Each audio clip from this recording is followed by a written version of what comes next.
Hello, everybody. My name is Graham Elwood, and you are watching The Political Vigilante. Look at that fancy logo, ladies and gentlemen.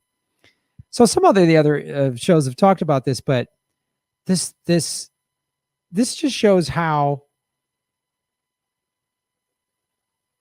either out of touch and dumb the Democratic Party is, or deliberately trying to lose, right? They're still running this campaign like it's the 1990s. We got old white guy Joe Biden, right? Corrupt as the day is long, and Tara Reid and everything else, right? But if we put Kamala Harris, that'll get the black vote, which is just such an old, out of touch, that black people are this monolith that all think together. Like, it's like, oh, well, if we make Joe Biden the president, then we'll get the white guy vote. Like, I'm not. I wasn't supporting Bernie Sanders because he was a white guy. It was his policies. I wasn't supporting Tulsi Gabbard because she was a surfer. I was supporting her because of her policies. And when Tulsi and Bernie sold out, then fuck them. But MSNBC was probably hoping to get a little different response than when they spoke to some young black women in Atlanta. What are you looking for? What do you need to hear? Let's start at the crime bill and the fact that he has not only not apologized, not only Joe not Biden. Right. he has not only not rectified. Every time he reverts back to, well, it was the Black Caucus members in the church, but they were with it too. Okay, you fooled them as well. You know, you never said I'm sorry. You know, it's like I didn't do it. I want to hear an ironclad plan. I don't want to hear if this or if that or after the election. So already, and you got to know, MSNBC was like, oh God, we didn't pre-screen these women enough. They were supposed to say we love Kamala and Trump is evil. No. First words out of her mouth, the 94 crime bill. And Biden always says, wow, the Black Caucus was on board. Well, yeah, you fooled them as well. And then the other woman says, none of one's apologized. And then the third woman goes, I want an ironclad policy. I mean, this goes to what Ice Cube said after the Democratic convention. He goes, yeah, get rid of Trump. Okay, now what? Trump's bad. And all these liberals are going to, yay, if Biden wins, yay, Biden, we can go to sleep now. We can go back to brunch. Now what? That's what that woman said. I want to see a comprehensive, like their whole policy for the last 4 years has been Trump bad, Russia, Russia, Trump, Trump. In the debates, Biden and Kamala said,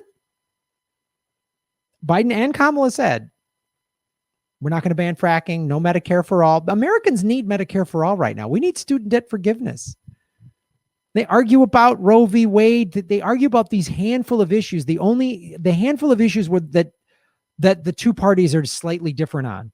Everything else is the same. War, bombing, for-profit healthcare, for-profit prison system. Joe Biden's not going to defund the police. Kamala Harris is certainly not. Let's hear what more they got to say. So let's bring up, this woman's going to talk about Kamala. So I bet you these women will all be on board with that, right? Presence of Kamala Harris on the Democratic ticket sway you at all? Not at all. I don't know who said she had our vote. She does not. We were supposed to grab onto Kamala with the black girl magic, but that didn't happen because she didn't right her wrongs. Like, I hold officials accountable. I don't care what color you are. And I think that too often we automatically think that because someone looks like you, that they're going to have your best interests at heart. And that's just not simply true. What are you looking for? What do you need to hear? Let's start at the crime bill. And all right, well, they were, Emma said, there's no way Joyanne Reed was anticipating that. There's no way the DNC was anticipating that. And like, right on that. I'm right on that these women are not falling for the identity politics trap.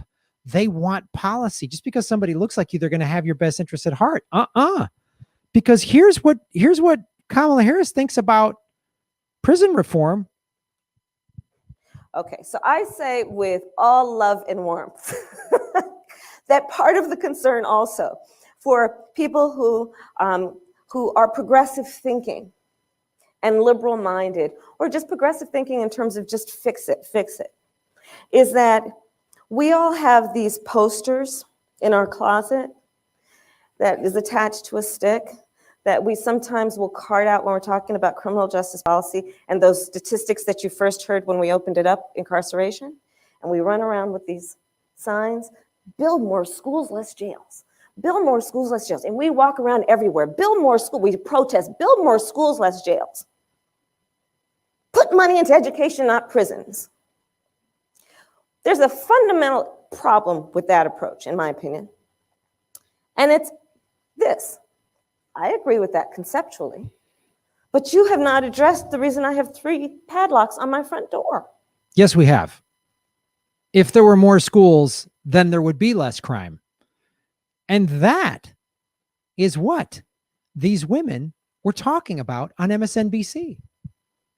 That one woman said, she just thought, oh, we're just going to fall in line with this black girl magic. Nope. Because they're paying attention. They know what the crime bill did. They know Kamala Harris put over 100,000 black men behind bars as Attorney General of the state of California. They know what's up. Because my guess is those women don't just watch MSNBC and CNN. They get their news elsewhere. That's what it feels like to me. And this is the Democratic Party. And you watch the convention where they trotted out a bunch of Republicans. Tim Kaine doesn't have any of our best interests at heart. Colin Powell, they trotted out a bunch of Republicans at the convention. I mean, I'm sure a lot of people were expecting the convention to be like, here's going to be this just bullet point after this policy is going to kick ass. This one. You watch the debates. You know, I talked about it on the show with Ron Placone. You can't even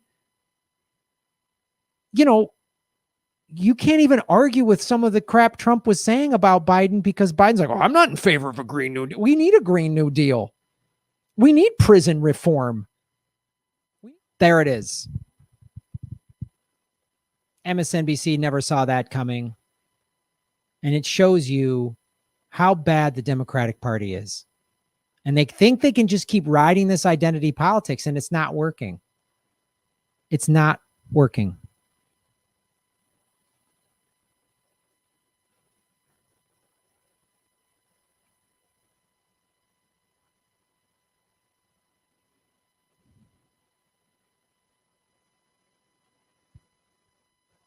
So, like, share, subscribe, everybody. Support the show at patreon.com/Graham Elwood or rockfin.com/Graham Elwood, blockchain cryptocurrency platform. We do a members only live stream every Monday, 8 o'clock Pacific time, Graham Elwood's late night crypto lounge. And of course, we're on Venmo at Graham-Elwood, PayPal. You can pay me in cryptocurrency. I have a Bitcoin wallet, a Bitcoin Cash wallet, and an Ethereum wallet, all in the show notes. And also, I suggest going to crypto. So I have a Coinbase affiliate code. If you sign up for Coinbase, it's an exchange where you can buy, sell crypto. You can link it to your bank account for $100. If you buy $100 worth of crypto using my affiliate code, you get $10 of free Bitcoin. I get $10 of free Bitcoin. So your $100 becomes $110 like that. And it's a great way to support the show. And it's the exchange I use. I use Coinbase. So thank you for supporting the show. Shave your knuckles for justice. Boom.